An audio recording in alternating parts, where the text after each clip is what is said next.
Le nuove frontiere produttive per le piccole e medie imprese, questo è il tema del convegno che si è svolto a Favara, organizzato dall'Associazione Agorà delle Donne, presieduta dall'onorevole Maria Brandara, e che ha visto la partecipazione del professor Antonello Pezzini nella sua qualità di consigliere questore del Comitato Economico e Sociale Europeo, del dottor Antonino Siracusa, rappresentante di Confindustria Sicilia, di Margherita Trupiano, giornalista. Ha concluso i lavori l'assessore alle attività produttive Mariella Lobello.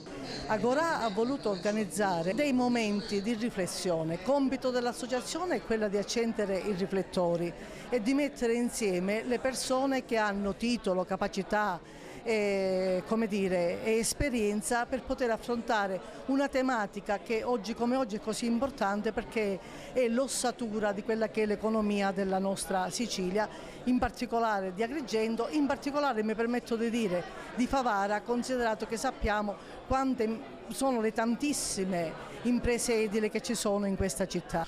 Quali sono, le linee guida che lei potrebbe dare come esperto affinché si possa invertire questa tendenza negativa e favorire un maggiore sviluppo nel territorio delle aziende siciliane? Dunque bisogna che ci sia da parte della classe politica, e c'è, come lo dimostra il convegno che è stato organizzato, quindi da parte dell'assessorato, una grande sensibilità per innescare processi che aiutino le piccole imprese a superare i loro ostacoli, che sono da una parte la burocrazia eccessiva, quindi una semplificazione burocratica, dall'altro il credito. Le piccole aziende hanno bisogno di credito e hanno bisogno per esempio di garanzie fideiussorie in modo che possano attingere a un credito a tasso basso e poter sviluppare le loro attività.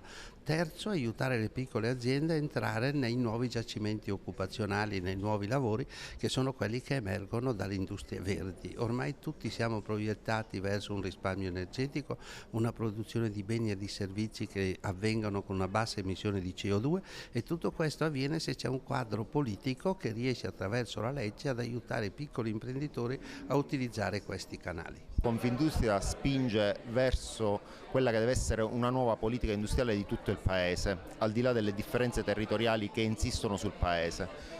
La nuova politica industriale che in parte già il Ministero dello Sviluppo Economico sta mettendo in atto è soddisfacente e quindi va nella direzione dell'innovazione e nel favorire le imprese a fare ricerca e sviluppo. Secondo quelle che sono le direttrici, le nuove tendenze dell'industria 4.0 e dell'internet delle cose, questo ci permetterà sia alle aziende produttrici di beni e servizi di avere maggiori dati in tempo reale e quindi prendere decisioni tempestive, sia ai consumatori di fare scelte avendo maggiore cognizione. Come neoassessore alle attività produttive, che speranza dare ai tanti imprenditori che attendono risposte anche dalla Regione? Insomma, stiamo preparando il nuovo FESR, che è il nuovo programma comunitario rivolto soprattutto al mondo dell'impresa. Credo che il tessuto economico della nostra, intanto d'Italia, ma devo dire anche della nostra Sicilia, è fatto sì di qualche piccola grande impresa, ma è fatto soprattutto di queste piccole e medie imprese che sono poi le nostre ricchezze. Ma io penso tanto alle tante imprese che dobbiamo favorire a nascere. La nascita di nuove imprese significa posti di lavoro, e credo che ogni sforzo, ogni centesimo debba avere proprio questo tipo di obiettivo. Per cui stiamo in questo momento materialmente predisponendo i bandi, stanno gli uffici scrivendo i nuovi bandi, perché attraverso questo il nuovo sviluppo per i nuovi 7 anni di fondi comunitari.